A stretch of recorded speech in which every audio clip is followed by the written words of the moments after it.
안녕하세요. 한국외국어대학교 국제지역연구센터 HK연구소수 윤재하입니다.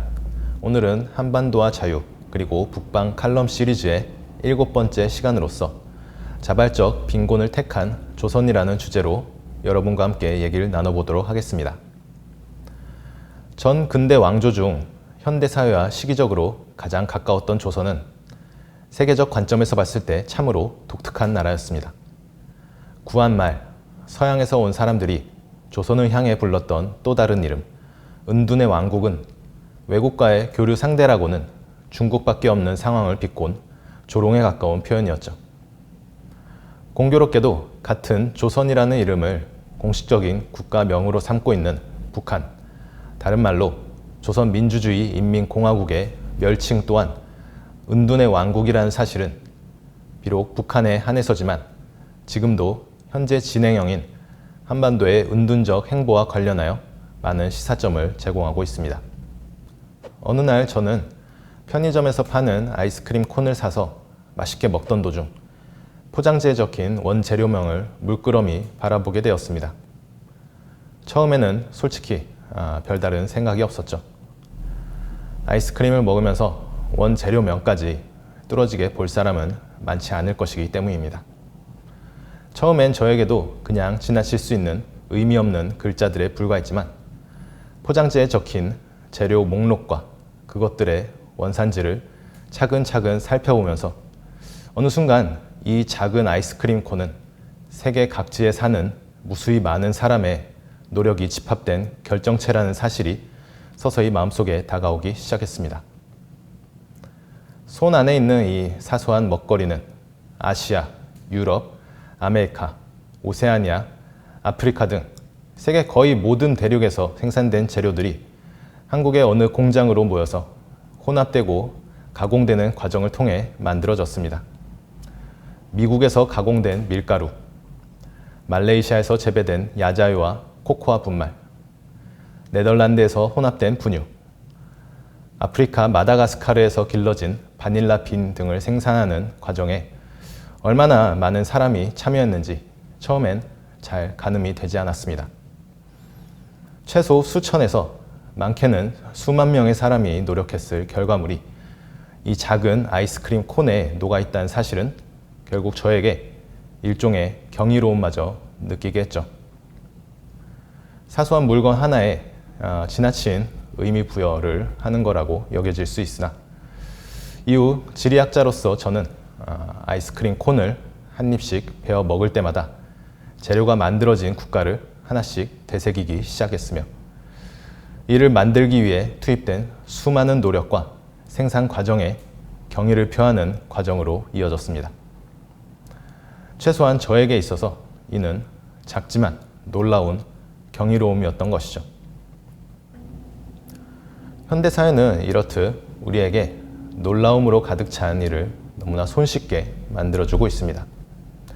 만약 현대 기술과 글로벌 생산 체제의 도움 없이 하나의 개인으로서 아이스크림 콘을 만든다면 우리는 말레이시아, 인도네시아, 미국, 캐나다, 독일, 호주 등 2억 만리를 백방으로 돌아다니면서 재료를 구해야 할 것입니다.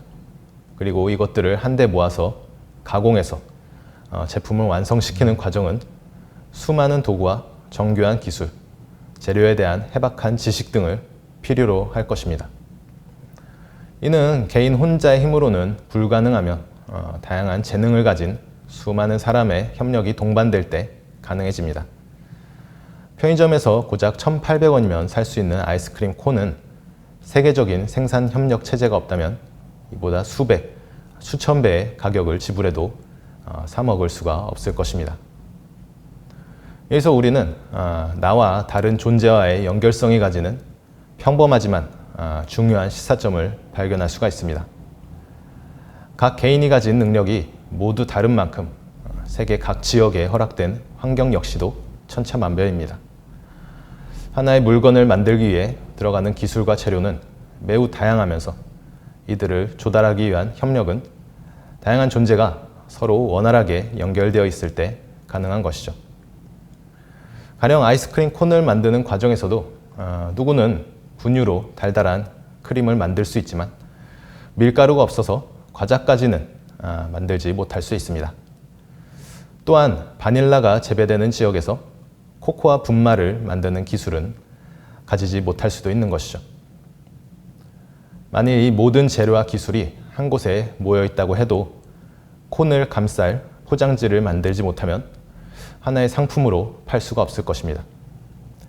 여기에 더해서 냉동고가 탑재된 트럭과 유통망을 공급할 수 있는 소매업체 경영 노하우, 이런 것들이 내 손에 아이스크림이 훼손되지 않고 안전하게 운반될 수 있는 시스템을 갖추게 해주었죠. 제가 1,800원짜리 아이스크림 콘을 편의점에서 구매한 행위는 한국의 한 빙과류 공장이 전 세계에 존재하는 다양한 기술과 재료를 모아서 만든 상품을 유통업체와 제휴해서 판매했던 과정의 최종 단계였다고 볼 수 있습니다. 이 모든 일은 각 단계에 존재하는 재료와 기술, 지식 등이 생산 과정에서 서로 치밀하게 연결되어서 협력한 결과들입니다. 비록 생산과 유통 과정에 참여한 주체들이 이러한 연결성을 의도했다고 볼 수는 없습니다. 그들은 제가 아이스크림 콘을 맛있게 먹든 말든 그 부분에 대해서는 전혀 관심이 없습니다. 단지 그들은 자신들이 가진 원재료와 기술, 지식, 이런 것들을 잘 활용해서 돈을 벌기 위해 해당 생산 과정에 참여했던 것이죠. 결국 이 모든 과정은 어떤 초인적인 존재가 치밀하게 기획해서 성사시킨 것이 아닙니다. 대신 이는 서로 자신이 가진 비교 우위를 잘 활용해서 이익을 추구하는 행위들이 계약관계로 연결돼서 벌어진 일들이죠. 하늘에서 만약 이 모든 과정을 지켜보고 있는 존재가 있다면 그는 마치 잘 조직된 하나의 생산 체제를 감상할 수도 있을 것입니다. 마치 인간이 치밀하게 협업하는 개미 조직을 관찰하듯이 말이죠. 하지만 전 세계에 서로 분절되고 파편화된 기술, 자원, 지식 등이 하나의 네트워크로 연결될 수 없다면 그들은 아이스크림 콘을 생산하는 과정에서 글로벌 협업 체제를 이루지 못할 것이며 그만큼 부를 축적할 수 있는 하나의 기회를 놓치게 될 것입니다. 이러한 측면에서 연결성이라는 것은 세상의 다양한 존재들이 서로의 부족한 점을 채워주고 보완하는 가운데 가치를 창출하는 사회적 협력 수단으로 볼 수 있는 것이죠. 누군가는 조선이 맞이했던 주요한 역사적 비극으로 임진왜란, 병자호란, 구한말 시기의 몰락과 일제 침략 등을 꼽을 것입니다. 하지만 조선의 비극이 가진 뿌리는 건국 초부터 시작된 조선 특유의 폐쇄성과 관련되어 있습니다. 조선은 나라가 유지됐던 518년 동안 외교의 대부분을 오로지 중국하고만 맺었으며 임진왜란 이후 그나마 일본과 통신사를 통해 제한적인 관계를 이어갔을 뿐입니다. 이는 건국 당시에 동아시아 주변 정세와 조선이 택한 국가 이념, 그리고 한반도의 지리적 조건이 복합적으로 작용한 결과로 볼 수 있는 것이죠. 조선이 가졌던 독특한 폐쇄성은 국채의 안정적 보존에는 효과가 있었을지 모르겠으나 국력을 기르기 위해 필수적으로 동반되어야 할 경제적 기반은 형편없는 수준으로 전락하는 데 일조했습니다. 앞서 언급했던 연결성의 측면에서 봤을 때 조선의 단순한 대외적 관계는 국가적인 생산과 무역 활동을 심각하게 훼손한 주된 원인이 되었던 것이죠. 유라시아 대륙 동쪽 끝에 자리한 한반도는 사실 외부 세력과 폭넓은 관계를 맺기에는 굉장히 어려운 조건을 가진 지역입니다. 비행기를 비롯한 각종 교통수단과 인터넷 등을 포함한 통신 인프라가 발달한 현대사회에서는 잘 느끼지 못하지만 한반도의 공간적 폐쇄성은 지난 수백 년 동안 지속되어 왔습니다. 유라시아 대륙으로 이어주는 북방지역의 정세가 어떠하냐에 따라 한반도를 통치했던 왕조들은 외교관계 수립에 있어서 많은 영향을 받아왔습니다. 중국 대륙이 한창 분열로 인해서 혼란을 겪었던 시기에 고구려는 활발한 정복 사업을 통해서 만주와 연해주, 요동반도 등 북방 지역과 한반도의 절반 이상을 차지하는 등 동아시아의 맹주로 거듭났습니다. 이후 수와 당에 의한 중국의 통일이 이루어지자 한반도 왕조들에 대한 대륙 세력의 도전은 본격화되었습니다. 비록 당나라의 고종에 의해서 백제와 고구려가 순차적으로 멸망하긴 했지만 중국을 지배했던 왕조 중 가장 개방적이었던 당나라의 외교 정책은 이후 통일 신라에까지 실크로드의 손길이 닿게 해주었습니다. 해상과 육상 실크로드를 통해서 신라의 수도 경주까지 도달한 로마와 중앙아시아의 진귀한 물건들은 당시 한반도가 국제무역의 마지막 종착지로서 경제적, 문화적 번영을 누릴 수 있게 해주었죠. 지금도 경주에 남아있는 많은 석상 중에 당시 신라를 드나들었던 페르시아인의 모습을 묘사하고 있는 석상들이 많이 남아 있습니다.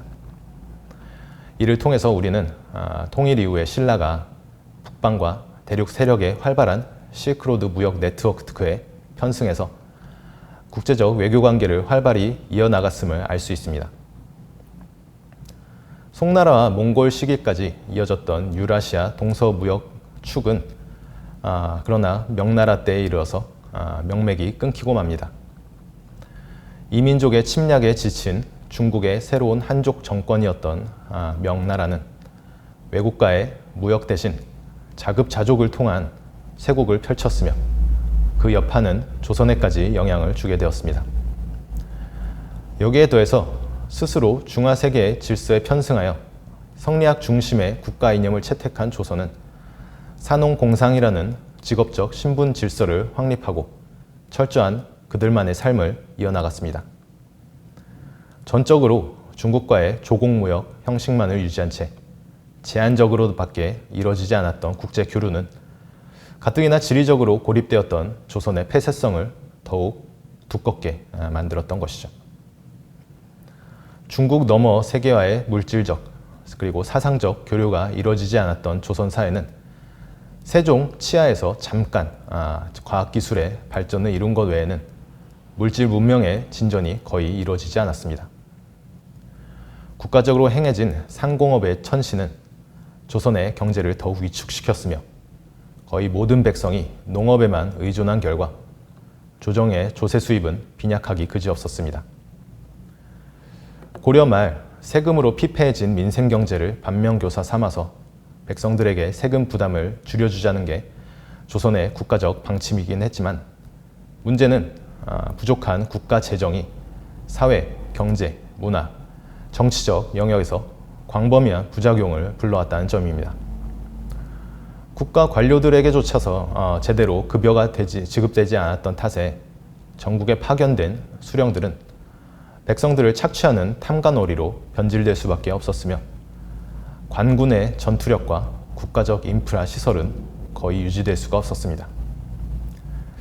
한번 이렇게 빈약해진 국력은 더욱 빠른 속도로 쪼그라들고 있었지만 그럼에도 불구하고 조선의 실리적 경제정책과 국방력 강화를 추구하지 않았던 것은 명나라의 조공관계 속에서 지정학적 안전망을 확보했다고 그들이 착각했기 때문입니다.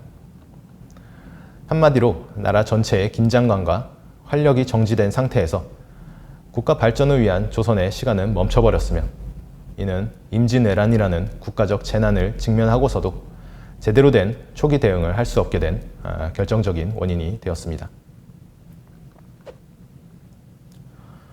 청나라가 대륙의 새로운 주인이 되면서 조선은 더욱 원리주의에 입각한 성리학적 세계관을 고집하게 되었습니다.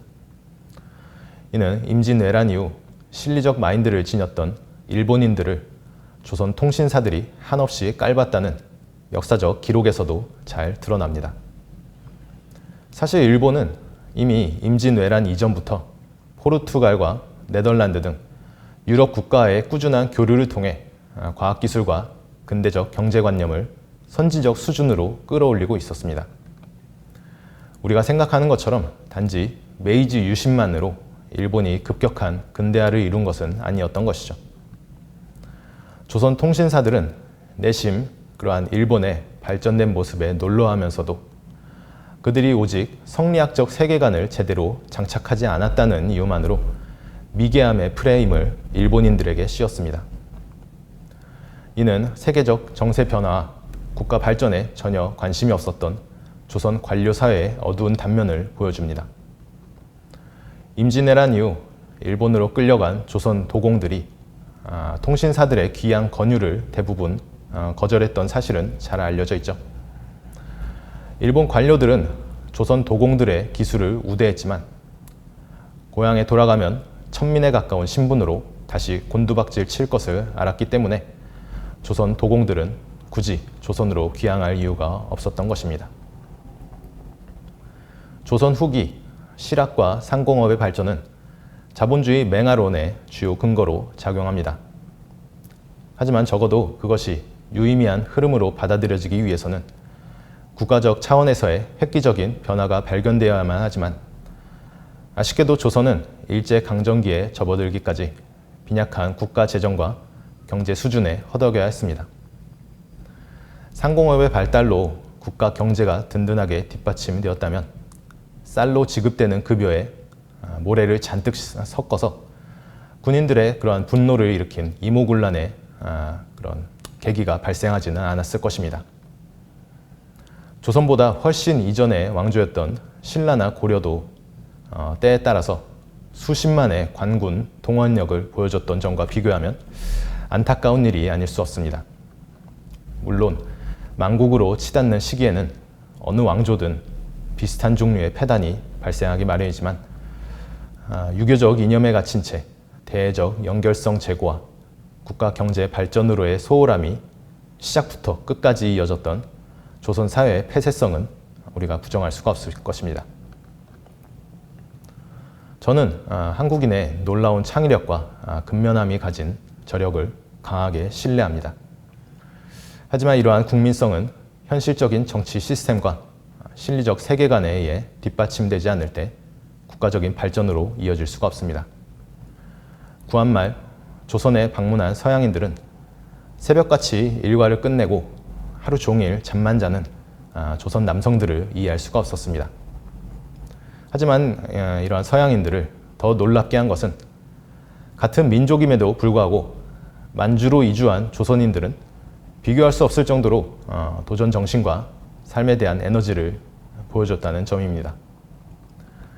두 조선인 사이에 삶에 대한 자세를 가른 원인은 생각보다 간단합니다. 그것은 바로 조선의 관료가 있느냐 없느냐의 차이였을 뿐인 것이죠. 이 작지만 거대한 차이는 조선사회 특유의 성리학적 굴레를 넘어 사유재산을 존중해주고 한반도 외부의 시장과 연결이 가능해지도록 한 환경적 변화를 이끌었습니다. 현재 대한민국도 여전히 실리적 사고방식을 거부하는 관료적 폐단이 존재합니다. 대외적 연결성 제고와 경제적 자유를 방해하는 조선사회의 관료적 유산은 생각보다 여전히 우리 사회에 뿌리 깊게 우리의 의식 속에 남아 있습니다. 이는 끊임없이 점검되어야 하고 경계되어야 할 우리의 자아상일 수 있습니다. 지금까지 시청해 주셔서 감사합니다.